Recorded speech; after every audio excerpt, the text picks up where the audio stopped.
श्रीलंका में लगातार हालातों को संभालने की कोशिश की जा रही है। हर दिन सरकार कोई ना कोई बड़ा कदम उठा रही है।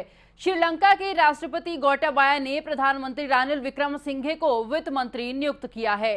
5 बार प्रधानमंत्री रहे विक्रमसिंघे को श्रीलंका में पैदा हुए बड़े आर्थिक संकट के कारण उभरे राजनीतिक संकट के बाद 12 मई को फिर से पीएम नियुक्त किया गया।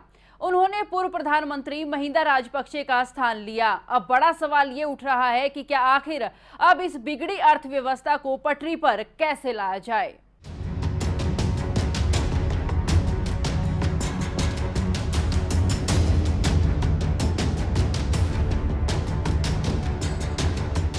श्रीलंका के राष्ट्रपति गोटाबाया राजपक्षे ने प्रधानमंत्री रानिल विक्रमसिंघे को बुधवार को देश का नया वित्त मंत्री नियुक्त कर दिया। एक आधिकारिक बयान में ये जानकारी दी गई है। विक्रमसिंघे को राष्ट्रपति ने वित्त आर्थिक स्थिरता को राष्ट्रीय नीति मंत्री के रूप में शपथ दिलाई है। विक्रमसिंघे के पास 225 सदस्यीय विधानसभा में केवल अपनी एक सीट है। वो लचर अर्थव्यवस्था को फिर से जिंदा करने के लिए अपने तत्काल कार्य में समर्थन के लिए अन्य राजनीतिक दलों पर निर्भर हैं। श्रीलंका ने अप्रैल के मध्य में अपने दिवालिया होने की घोषणा करते हुए कहा था कि वो इस साल अंतर्राष्ट्रीय ऋण का भुगतान नहीं कर पाएगा।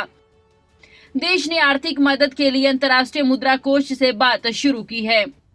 गंभीर आर्थिक संकट से जूझ रहे पड़ोसी देश श्रीलंका में भी जरूरी दवाइयों की कमी हो गई थी, जिसको देखते हुए भारत ने श्रीलंका को आवश्यक दवाइयों की खेप भी भेजी थी।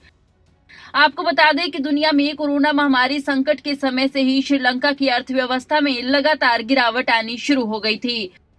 श्रीलंका अपनी अर्थव्यवस्था की गिरावट को रोक नहीं सका और अपने देश के 2 करोड़ लोगों को भोजन, दवाइयों सहित आवश्यक चीजें भी नहीं मुहैया करवा पाया। मौजूदा समय श्रीलंका में चल रहा ये आर्थिक संकट साल 1948 में आए आर्थिक संकट से भी बड़ा है। श्रीलंका में आर्थिक व्यवस्था बिगड़ने के बाद डॉलर के मुकाबले श्रीलंकाई रुपए में तेजी से गिरावट आई, जिसकी वजह से उस पर विदेशी कर्ज बढ़ने लगा है। न्यूज़ डेस्क, खबरें अभी तक।